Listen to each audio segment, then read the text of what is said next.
Welcome to ANN. ఇక పెళ్లికి ముందు శారీరక సంబంధాలపై సుప్రీంకోర్టు కీలక తీర్పు వెలువరించింది. పెళ్లికి ముందు పరస్పర అంగీకారంతో ఏర్పడిన శారీరక సంబంధాల ఆధారంగా ఒక వ్యక్తిత్వం లేదా నడవడికను ప్రశ్నించలేము అని అత్యున్నత న్యాయస్థానం తెలిపింది. ప్రేమ సంబంధాలు అన్ని వివాహానికి దారితీవని, ఇద్దరి మధ్య పరస్పర అంగీకారంతో ఏర్పడిన ప్రేమ బంధం తర్వాత వివాహంగా మారకపోయినా దానిని మోసం లేదా నేరంగా పరిగణించలేము అని స్పష్టం చేసింది. అలాగే ప్రేమలో ఉన్న సమయంలో వివాహం చేసుకుంటామని భావించి శారీరక సంబంధం ఏర్పడినప్పటికీ తర్వాత వివిధ కారణాల వల్ల పెళ్లి జరగకపోతే ప్రతి సందర్భంలోనూ అది మోసం చేసినట్లుగా భావించరాదు అని సుప్రీంకోర్టు పేర్కొంది.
దేశ రాజకీయాల్లో మరొక కీలక పరిణామం చోటు చేసుకుంది. ఢిల్లీలోని కాన్స్టిట్యూషన్ క్లబ్ వేదికగా జరిగిన ఇండియా కూటమి కీలక సమావేశం ముగిసింది. దేశంలో తాజా రాజకీయ పరిస్థితులు, ఎన్నికల అంశాలు, నీట్ పరీక్ష వివాదం, నిరుద్యోగం, ధరల పెరుగుదల, రైతుల సమస్యలపై వివక్షణ అగ్రనేతలు సుదీర్ఘంగా చర్చించారు. ఈ సమావేశంలో కేంద్ర ప్రభుత్వాన్ని రాజకీయంగా ఎదుర్కొనేందుకు ఇండియా కూటమి 5 కీలక నిర్ణయాలు తీసుకుంది. ఎన్నికల అక్రమాలపై సుప్రీంకోర్టు ప్రధాన న్యాయమూర్తికి లేఖ రాయడం నుంచి పార్లమెంట్లో ఉమ్మడి పోరాట వ్యూహం వరకు పలు అంశాలపై ఏకాభిప్రాయాన్ని వ్యక్తమైంది. ఇకపై ప్రతి 2 నెలలకు ఒకసారి సమావేశం కావాలని నిర్ణయించిన కూటమి తదుపరి సమావేశాన్ని హైదరాబాద్లో నిర్వహించనున్నట్లుగా ప్రకటించింది.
CM Chandrababu, deputy CM Pawan Kalyan రేపు ఢిల్లీకి వెళ్లనున్నారు. ప్రధానమంత్రి నరేంద్ర మోదీ అధ్యక్షతన ఈ నెల 10వ తేదీన నిర్వహించనున్న ఎన్డీఏ ముఖ్యమంత్రులు, ఉప ముఖ్యమంత్రుల సమావేశంలో పాల్గొనున్నారు.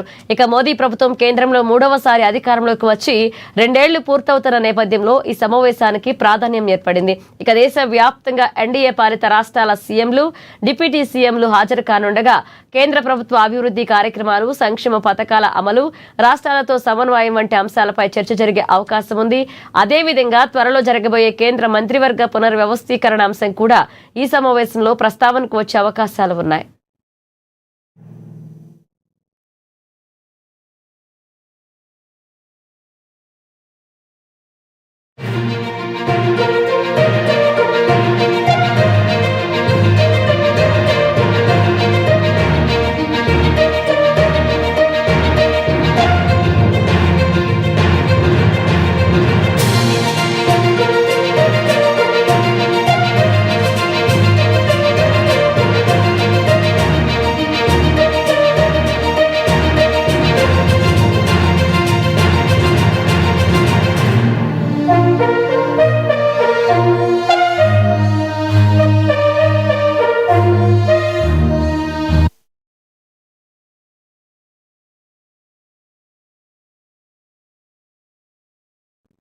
బీఆర్ఎస్ ప్రభుత్వం చేసిన తప్పులను సరిచేస్తుంటే తమపై నిందలు వేస్తున్నారని మంత్రి శ్రీధర్ బాబు అన్నారు. నాజీ సిద్ధాంతాలకు సీఎం రేవంత్ రెడ్డి మద్దతిస్తున్నారంటూ కొందరు ప్రచారం చేయడంపై మండిపడ్డారు. హిట్లర్ సిద్ధాంతాలకు పాటిస్తామని సీఎం చెప్పలేదన్నారు.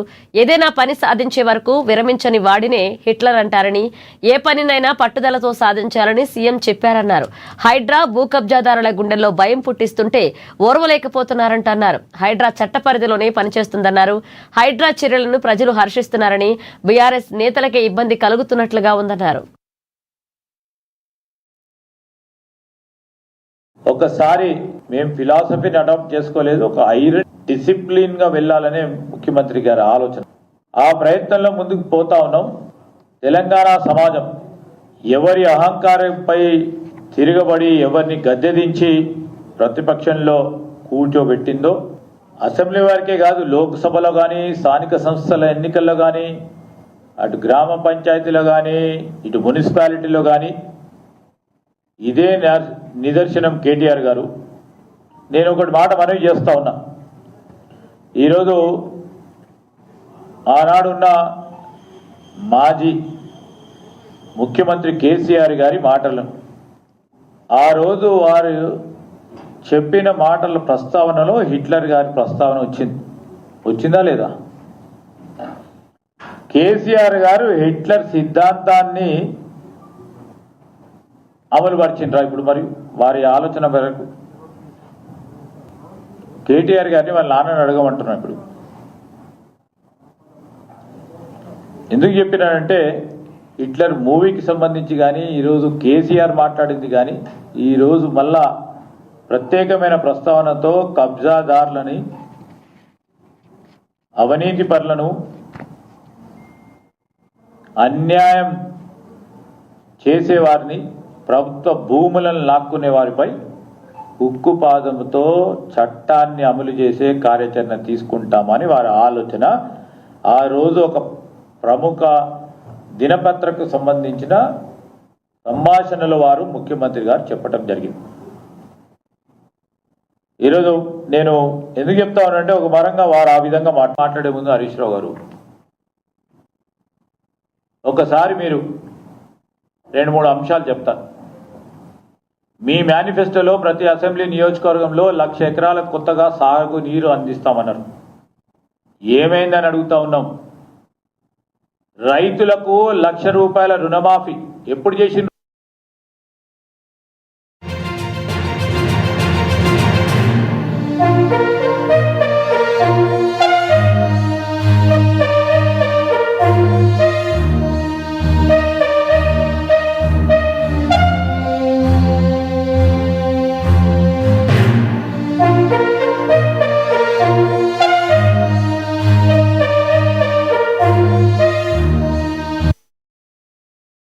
ఇక విశాఖ స్టీల్ ప్లాంట్ లో పెను విషాదం చోటు చేసుకుంది. స్టీల్ ప్లాంట్ లోపల హృదయ విదారకర దృశ్యాలు కనిపిస్తున్నాయి. మరుగుతున్న అలికలపై పడింది. ప్రమాదంలో ఇప్పటి వరకు అందుతున్న సమాచారం ప్రకారం 8 మంది కార్మికులు మృతి చెందగా అక్కడికక్కడే సజీవ దహనమైనట్లుగా తెలుస్తుంది. ఇప్పటి వరకు మరొక వైపు కార్మికుల మృతదేహాలను గుర్తించారు. మిగతా వారి కోసం సహాయక చర్యలు ముమ్మరంగా సాగుతున్నాయి. ప్రమాదం జరిగిన సమయంలో లాడల్లో దాదాపు 150 టన్నుల మరుగుతున్న లిక్విడ్ స్టీల్ మెటల్ ఉందంటూ కార్మికులు చెబుతున్నారు.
ఇక విశాఖ స్టీల్ ప్లాంట్ లో పెను విషాదం చోటు చేసుకుంది. స్టీల్ ప్లాంట్ లోపల హృదయ విదారకర దృశ్యాలు కనిపిస్తున్నాయి.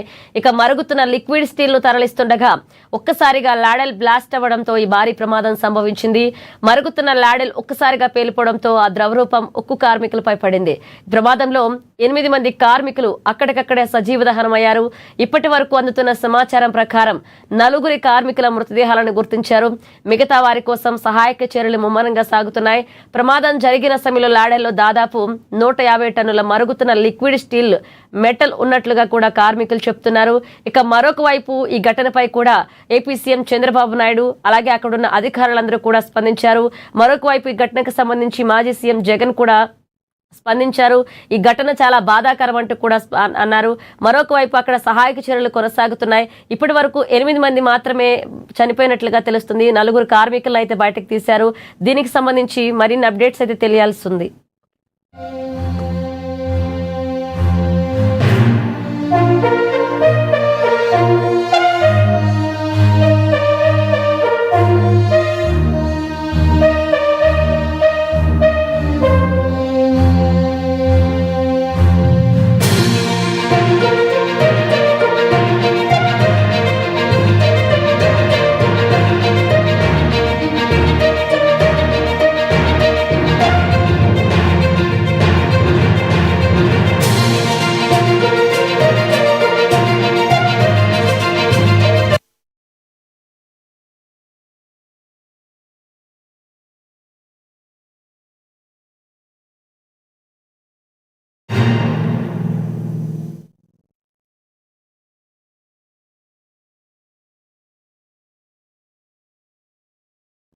తెలంగాణ ప్రజలకు చల్లని కబురు. నైరుతి రుతుపవనాలు రాష్ట్రాన్ని తాకాయి. దీని ప్రభావంతో రాష్ట్రంలో పలు చోట్ల ఈదురుగాలులతో కూడిన మోస్తారు నుంచి భారీ వర్షాలు కురిసే అవకాశం ఉన్నట్లుగా వాతావరణ శాఖ అధికారులు వెల్లడించారు. కేరళ, తమిళనాడు, కర్ణాటక రాష్ట్రాల్లో ఇప్పటికే పూర్తిగా విస్తరించిన రుతుపవనాలు ఏపీ, మహారాష్ట్రలో 30% విస్తరించినట్లుగా తెలిపారు. మరోవైపు బంగాళాఖాతంలో పూర్తిగా వ్యాపించినట్లుగా పేర్కొన్నారు.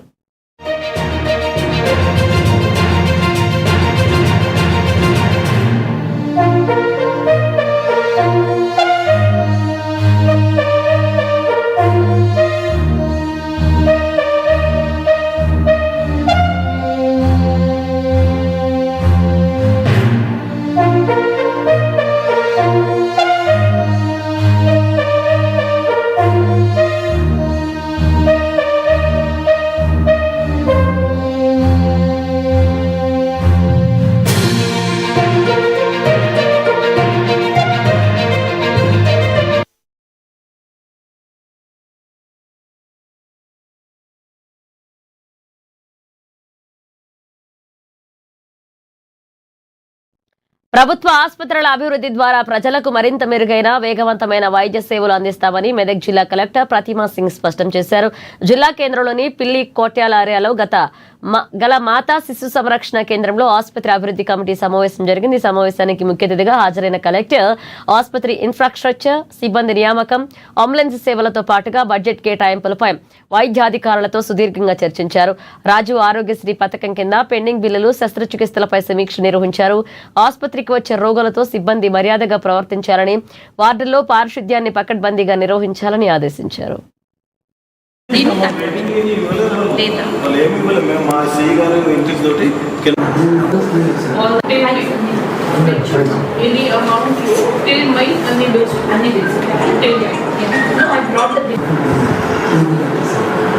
Because madam is clearly sent all the collectors and DA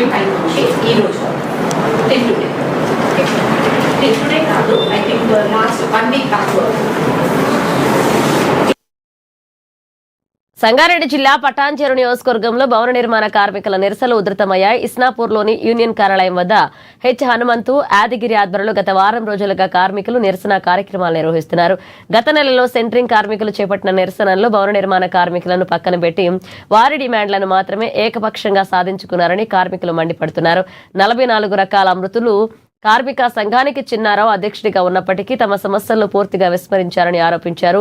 square feet కు ఇస్తున్న 300 వేతనాన్ని 450కి పెంచాలని డిమాండ్ చేస్తూ ఈ పోరాటాన్ని సాగిస్తున్నట్లుగా యూనియన్ జనరల్ సెక్రటరీ యాదగిరి తెలిపారు.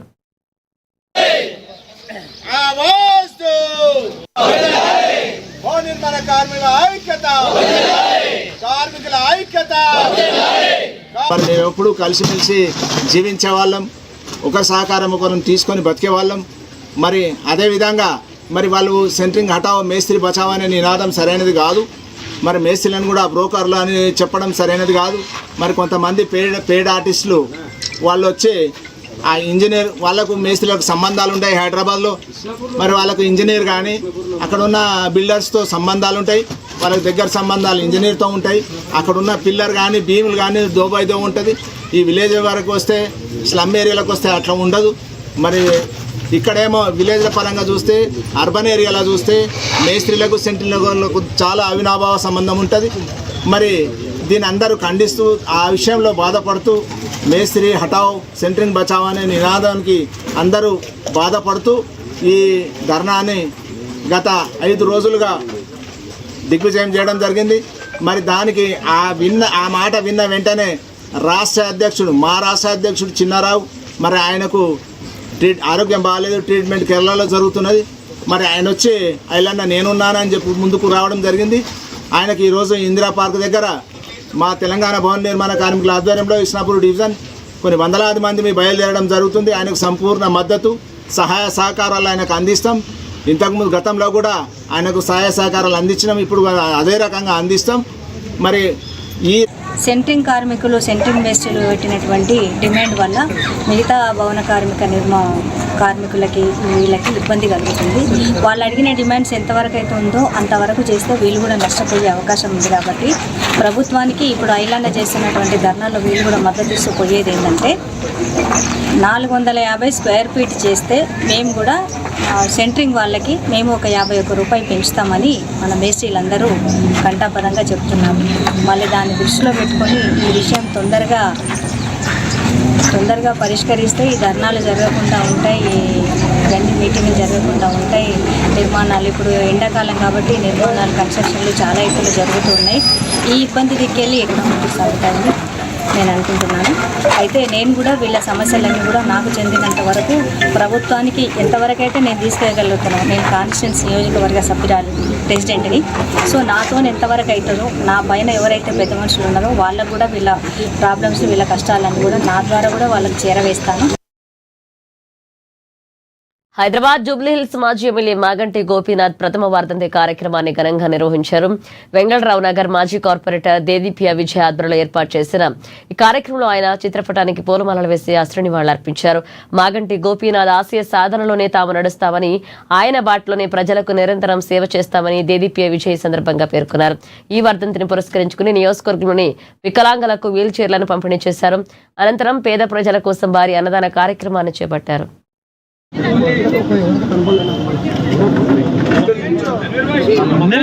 మాజీ శాసనసభ్యులు దివంగత నేత మాగంటి గోపీనాథ్ గారి ప్రథమ వర్ధంతి సందర్భంగా మధురానగర్ జూబ్లీహిల్స్ నియోజకవర్గం మధురానగర్ పార్టీ ఆఫీస్ లో విష్ణువర్ధన్ రెడ్డి గారి ఆధ్వర్యంలో ఆ కార్యక్రమాన్ని నిర్వహించడం జరుగుతుంది. మీకు తెలుసు మాగంటి గోపీనాథ్ గారు గత 12 సంవత్సరాలు జూబ్లీహిల్స్ నియోజకవర్గంలో ఎనలేని సేవల్ని ప్రజలకు అందించడం జరుగుతుంది.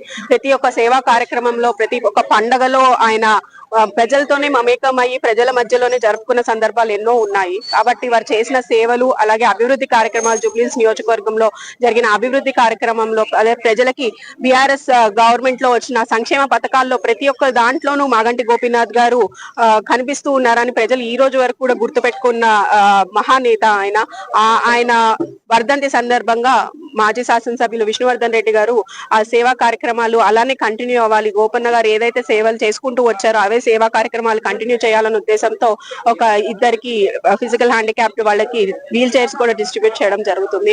అలాగే వారి సేవల్ని గతంలో ఎలా అయితే నడుస్తూ ఉన్నాయో, ఎలా అయితే నాయకుల్ని కార్యకర్తల్ని ముందుకు తీసుకెళ్తూ ఉన్నారో నేను మీ అందరికి అండగా ఉంటానని చెప్పి మాటిస్తూ వారు ప్రతి క్షణం ప్రతి ఒక్క ఈ రోజు అపోజిషన్ లో ప్రతి ఒక్క నాయకులు కార్యకర్తలు ఇబ్బంది పడుతున్నా అర్ధరాత్రైనా ఏ రాత్రైనా కూడా నేను వస్తా మాగంటి గోపీనాథ్ గారు ఎలా అయితే మీ అందరి మధ్యలో ఉండేవారో అలా. आज गोपीनाथ साहब की पहली बरसी है। इस मौके पर हमारे फॉर्मर एमएलए जनाब पी विष्णुवर्धन रेड्डी साहब और उनकी पूरी टीम, दीदी पीडिया जी, राज पटेल जी, खदीर भाई, अरुण भाई, राकेश भाई, विनोद भाई, सुशील भाई, बीबी अम्मा, पूरे लोग मिलकर आज जो है पूरे 7 डिवीजन मिलकर जो आज यहाँ पर बरसी के मौके पर एक श्रद्धांजलि के तौर पर गोपीनाथ साहब को है उनको 2 जो है व्हील चेयर भी आपके तरफ से दिया गया है ताकि उसका सवाब जो है गोपीनाथ साहब को मिले। 10 लीडर के तौर पर याद रखे जाएंगे। उन्हीं को याद रखते हुए आज ये फंक्शन यहाँ पर किया गया है जिसमें विष्णुवर्धन रेड्डी ఏలూరు జిల్లా జంగారెడ్డిగూడెంలో తీవ్ర కలకలం రేగింది. ప్రభుత్వ రంగ బ్యాంకులోని బంగారం మాయమవడం స్థానికంగా సంచలనంగా మారింది. జంగారెడ్డిగూడెం పట్టణంలోని బ్యాంక్ ఆఫ్ బరోడా శాఖలో గత శనివారం సుమారు 30 కాసుల బంగారం మాయమైనట్లుగా వెలుగు చూసింది. బ్యాంకులో ఉండే గోల్డ్ అప్రైజరే ఈ బంగారాన్ని మాయం చేసి పరారైనట్లుగా సమాచారం. విషయం తెలుసుకున్న సుమారు 250 మంది ఖాతాదారులు ఈ రోజు సోమవారం ఉదయాన్నే బ్యాంక్ వద్దకు భారీగా చేరుకుని ఆందోళనకు దిగారు. తాము కుదవపెట్టిన బంగారం సురక్షితంగా ఉందో లేదోనని భయాందోళనతో బ్యాంకును ముట్టడించడంతో అక్కడ ఉద్రిక్త వాతావరణం నెలకొంది. సమాచారం అందుకున్న పోలీసులు తక్షణమే రంగప్రవేశం చేసి ఖాతాదారులకు నచ్చచెప్పి టెంట్లు వేసి కూర్చోపెట్టారు. అలాగే బ్యాంక్ రీజనల్ మేనేజర్ కూడా అక్కడికి చేరుకుని బాధ్యతలతో మాట్లాడారు. ప్రస్తుతం 100 మందిని ఖాతాదారులకు టోకెన్లు ఇష్యూ చేసి 10 మంది చొప్పున లోపలికి పిలిచి వారి ఖాతాల్లోని బంగారాన్ని చూపిస్తున్నారు. రాణి సార్, మాది వేగవరం. నేను ఒక 30 కాసులు బంగారం దాకా పెట్టాను సార్. ఇప్పుడు నాకు ఉందో లేదనని భయంగా ఉంది. నాకు రాత్రే తెలిసింది సార్. నేను భయంతో వచ్చాను కానీ నాకు ఏ సమాధానం చెప్తలేదు, లోనికి వెళ్ళనివ్వట్లేదు అసలు. మరి నాకు ఉందో లేదా అనే దాని గురించి నాకు తెలియట్లేదు సార్. మేము రూపాయి కష్టపడి పోగేసుకుని తినక సంపాదించుకున్నాం సార్. బ్యాంకులోనే సేఫ్టీ రాకపోతే ఇంక మేము ఏం చేస్తాం సార్? మేము ఎవరిని అడుగుతాం సార్? ఇంట్లో పెట్టుకుంటే భయం, ఏదో ఒక దానికొస్తే ఇందులో పెట్టుకుంటే ఇందులో భయం. మేము ఇంకెక్కడ పెట్టుకోం సార్. మాకు సమాధానం చెప్పాలి కదా సార్. అసలు 30 కాసులు దాకా ఉంటుంది సార్. అమౌంట్ 24,000 తీసుకున్నాం, 24 లక్షలు తీసుకున్నాం సార్. మాకు ఏ సమాధానం లేదు సార్. ఇప్పుడు లోనికి వెళ్ళనివ్వట్లేదు. మాకు భయంగా ఉంది, ఉందో లేదని భయంగా ఉంది. మాకు ఉన్నాయి సార్, రిసిప్ట్లు ఉన్నాయి, అన్నీ ఉన్నాయి సార్. మాది నాగలూరు అండి. నా పేరు గంగాధర్ రెడ్డి అండి. 50 కాసులు బంగారం పెట్టండి బ్యాంక్. అది వ్యవసాయ నిమిత్తం పెట్టండి, కొంత మాత్రం పెట్టండి. అది ఏమైంది తెలుస్తుందండి. చేపించండి ఒకటి 10 మంది చేపి తీపిచ్చేసుకున్న దానికి ఏదో రాజుగారండి ఏదో సబ్సిడీ వస్తే మార్పి వస్తే అన్న లెక్క మీద తీయలేదండి. నేను టోకెన్ ఇచ్చారండి, చెక్ చేసి చూపిస్తామంటున్నారండి. నా పేరు గంగాధర్ రెడ్డి అండి. నా పేరు రమాదేవి అండి. బ్యాంక్ ఆఫ్ బరోడాలో 11 కాసులు బంగారం పెట్టాను సార్. నేను నాకు ఇలా అని చెప్పేసి బ్యాంకు దోపిడీ జరిగిన సంగతి తెలిసింది సార్. తెలిసిందని చెప్పేసి తెలుసుకుందామని వచ్చాను సార్. ఇక్కడ చాలా మంది కూడా అలాంటి వాళ్ళు చాలా మంది వచ్చారండి. అన్యాయం జరిగింది సార్. ఇక్కడ మాకు బంగారం ఉందో లేదో కూడా క్లారిటీ అనేది లేదు సార్. బెండర్ కూడా నేను ఒక్కదన్నే కాదు అండి, అందరూ కూడా న్యాయం చేయాలి సార్. ఇక్కడ బ్యాంక్ కాడను అసలు బ్యాంక్ లో దాచుకుంటే బ్యాంక్ లో దొంగలు ఉంటే మాకు అసలు మా బాధ మేము ఎవరు చెప్పుకోవాలి సార్? ఎటుగా ఉన్నారు. గుంటూరు నగరంలో గంజాయి, మత్తు పదార్థాల విక్రయదారులు, వినియోగదారులపై పోలీసులు ఉక్కుపాదం మోపుతున్నారు. జిల్లా ఎస్పీ వకుల్ జిందాల్ ఆదేశాల మేరకు ఈస్ట్ సబ్ డివిజన్ పరిధిలోని పాత నేరస్తులు, రౌడీ షీటర్లకు ఎన్డీపీఎస్ పరీక్షలు నిర్వహించారు. కొత్తపేట, లాలాపేట, పాత గుంటూరు పోలీస్ స్టేషన్ల పరిధిలోని 120 మంది నేరస్తులకు యూరిన్ టెస్టులు చేయగా అందులో 17 మంది గంజాయి సేవించినట్లుగా పాజిటివ్ తేలింది. జిల్లాలో ఇప్పటి వరకు గంజాయి వినియోగిస్తున్న 400 మందిని అరెస్ట్ చేశామని ఈ సందర్భంగా జిల్లా ఎస్పీ వకుల్ జిందాల్ వెల్లడించారు. పదే పదే గంజాయి అమ్ముతూ సేవిస్తూ పట్టుబడుతున్న 10 మందిపై పీడీ యాక్ట్ ప్రయోగించి జైలుకు పంపామని తెలిపారు. గుంటూరు సిటీలో ఉన్న రౌడీ షీటర్స్కి, అదేవిధంగా పాత గాంజా కేసు ఉన్న వాళ్ళకి 120 మెంబర్స్కి ఒక చోట గ్యాదర్ చేసి యూరిన్ టెస్ట్ చేయడం జరిగింది. పోలీస్ డిపార్ట్మెంట్ వస్తే దాంట్లో పాజిటివ్ రావడం జరుగుతుంది. సో ఎవరికైనా మేము పట్టుకుంటే వాళ్ళు గాంజా కన్జ్యూమ్ చేస్తున్నారు కానీ వాళ్ళ దగ్గర గాంజా దొరకకపోతే కూడా ఈరోజు 120 మెంబర్స్కి మేము టెస్ట్ చేస్తే 17 మెంబర్స్కి పాజిటివ్ రావడం జరిగింది. ఈ 17 మెంబర్స్ని మళ్ళీ ఫర్దర్ తీసుకువెళ్ళి విచారించి ఈ గాంజా ఎక్కడి నుంచి వస్తుంది, ఎలా వస్తుంది, దాని మీద డీటెయిల్గా ఇన్వెస్టిగేట్ చేసి వాళ్ళ మీద కూడా కేసు నమోదు చేయడం జరుగుతుంది. వాళ్ళ మీద షీట్ ఓపెన్ చేయడం జరుగుతుంది. అదేవిధంగా వాళ్ళ మీద నిఘా ఉంచడం జరుగుతుంది. 4-5 కేసులు అయినాక వాళ్ళ మీద పీడీ యాక్ట్ కూడా పెట్టడం జరుగుతుంది. గుంటూరు జిల్లాలో ఇప్పటికీ 10 మంది మీద పీడీ యాక్ట్ పెట్టడం జరిగింది. వాళ్ళ లోపలనే కూడా కల్పిస్తున్నాము. సంకల్పం పేరుతో ఒక స్పెషల్ ప్రోగ్రామ్ డిజైన్ చేసి ఈ గాంజాయి వల్ల గుంటూరు కలెక్టరేట్ లో తీవ్ర కలకలం రేగింది. ప్రజా సమస్యల పరిష్కారం కోసం నిర్వహించే గ్రీవెన్స్ సెల్ కు వచ్చిన ఓ యువతి కలెక్టరేట్ లో ప్రాంగణంలోని పురుగుల మందు తాగి ఆత్మహత్యాయత్నానికి పాల్పడింది. బాధితురాలని కె నానిగా గుర్తించారు. తన తండ్రి, బాబాయ్, ఇతర కుటుంబ సభ్యుల తన తల్లిని తీవ్రంగా వేధిస్తున్నారంటూ బాధితురాలు ఆవేదన వ్యక్తం చేసింది. తల్లి దగ్గర నుంచి 15 సవర్ల బంగారం, 5 లక్షల నగదు లాక్కుని ఇద్దరిని ఇళ్లలో నుంచి బయటికి నెట్టేశారని, తండ్రి రెండో పెళ్లి చేసుకుని తమను మానసికంగా వేధిస్తున్నారు అంటూ కన్నీరు మున్నీరైంది. దీనిపై పోలీసులకు ఫిర్యాదు చేసిన ఫలితం లేకపోవడంతోనే తాను కలెక్టరేట్ లో ఆత్మహత్యాయత్నానికి పాల్పడినట్లుగా బాధితురాలు తెలిపింది. గమనించిన నగరంపాలెం పోలీసులు హుటాహుటిన ఆసుపత్రికి తరలించారు.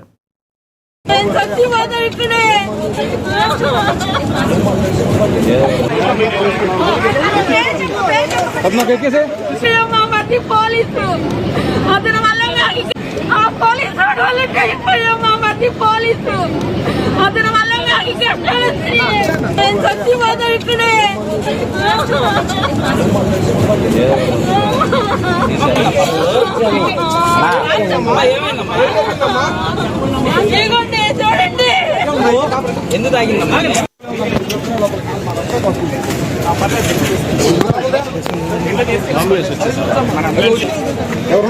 ముందు ఎక్కించండి, ముందు ఎక్కించండి.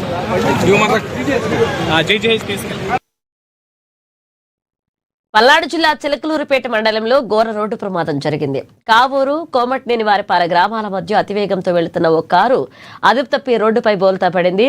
ప్రమాద సమయంలో కారులో 4 వ్యక్తులు ప్రయాణిస్తున్నట్లుగా సమాచారం. వీరంతా నరసరావుపేట నుంచి రాజమండ్రి వెళ్తుండగా ఈ ప్రమాదం చోటు చేసుకుంది. ప్రమాదంలో కారులో ఉన్న 4 తీవ్ర గాయాలయ్యాయి. స్థానికుల సమాచారంతో ఘటనా స్థలానికి చేరుకున్న 108 వాహన సిబ్బంది క్షతగాత్రులను ప్రాథమిక చికిత్సగా అందించి ఆసుపత్రికి తరలించారు. మితిమీరిన వేగమే ఈ ప్రమాదానికి కారణమని స్థానికులు చెబుతున్నారు.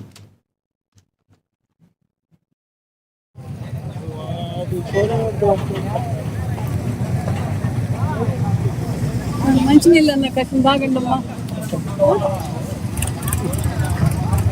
మంచినీళ్ళు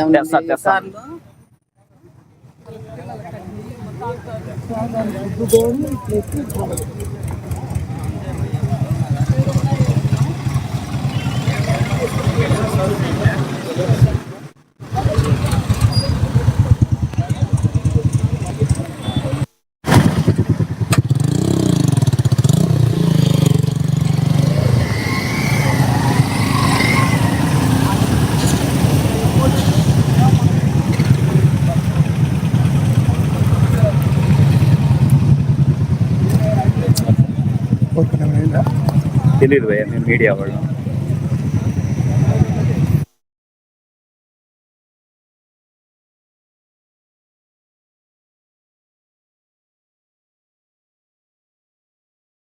బులెటిన్ ముగించే ముందు హెడ్లైన్స్ మరోసారి. హిట్లర్ అనే పదాన్ని సీఎం వాడిన సందర్భం వేరు. సీఎం రేవంత్ రెడ్డిపై వ్యాఖ్యలను వక్రీకరించిన సరికాదన్న మంత్రి శ్రీధర్ బాబు. ప్రధాని మోదీ నేతృత్వంలో ఎన్డీఏ సమావేశం హాజరు కానున్న CM Chandrababu, deputy CM Pawan. ఢిల్లీలో ముగిసిన ఇండియా కూటమి కీలక సమావేశంలో 5 కీలక నిర్ణయాలు తీసుకున్న ఇండియా బ్లాక్. తెలంగాణను తాకిన నైరుతి రుతుపవనాలు 3 రోజుల పాటు భారీ వర్షాలు పడే అవకాశం.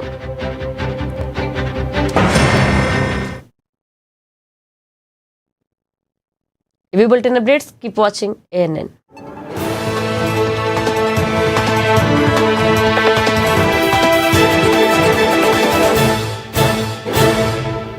తెలుగు, ఉర్దూ, మరాఠీ భాషల్లో వార్తలు ప్రసారం చేసే